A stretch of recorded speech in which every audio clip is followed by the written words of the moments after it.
back at MegMade with Meg Piercy to get another painting lesson. Now that it's summer, we want to spruce up our old outdoor furniture. We're gonna take this piece. It's already really nice. I love the bones. It's just looking a little weathered, needs a little update. So that's what we're gonna do here today. And really, that's what you're all about here at MegMade. That's right. So we started a couple years ago, and what we do is we bring new life to old pieces. And I was able to tour your warehouse, and you really do have everything here. We do. We have about 100 pieces that have been finished, but then we also have about 300 pieces in our warehouse next door that you can then customize the color, the finish, they can be restored, they can be painted. And you mentioned painting, so I think that's what we're kind of going to be doing today on this, right? So we're going to do it with some cans of spray paint here and give these pieces some new life. In addition to cans of spray paint, we'll also need spray primer, some steel wool, tack cloth, a degreaser and rags, and painter's tape. First things first, you're going to get some coarse steel wool, and we're just going to kind of rub it down and get off all of the things that could maybe cause just a bumpiness in the last finish, so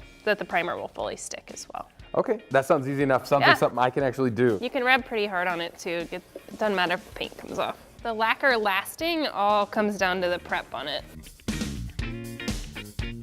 So Meg, we did the once over with the fine steel wool. I did see a lot of paint chipping off there, so it's good that we actually did that. But now we come back and we're gonna hit it with some tack cloth, right? Yeah, and this will get off any small dirt that's been on there so that it doesn't get stuck in the finish.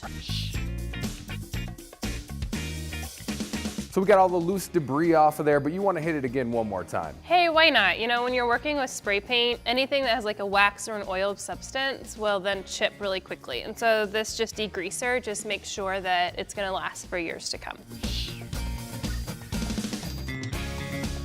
We finished cleaning the furniture, and now it's time to tape off the part of the table that we don't want to paint. We protect the rustic wood top from our black spray paint. Meg, all taped off, ready to spray. All right, let's go. So because it's a metal, it's always good to use a primer that adheres best to metal. So I got this Rust-Oleum, the Automobile primer. You just want to make sure when you shake this, you can hear the ball fully bouncing around in there so that it's all shook up. So you're gonna take this can, you're gonna keep it about 10 to 16 inches away from the piece.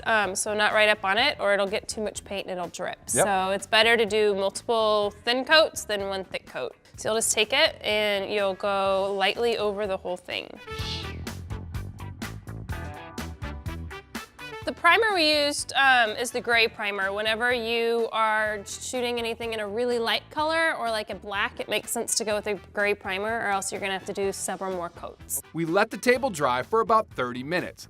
Primer is the most important step, so you want to make sure it's fully covered and completely dry before you apply the first coat of paint. This is the Rust-Oleum Universal Formula. It's the paint and primer in one. Yeah, I noticed it said paint and primer. When you're putting something outdoors, it's gonna have rain on it. We live in Chicago, Yeah. a lot of snow. I always like to just do the primer. It's one extra step and it'll make it last, in my opinion, longer. For a little added protection. Okay, well why don't I mask up and we'll get ready to paint this thing. Very Finish good, this up. let's do it.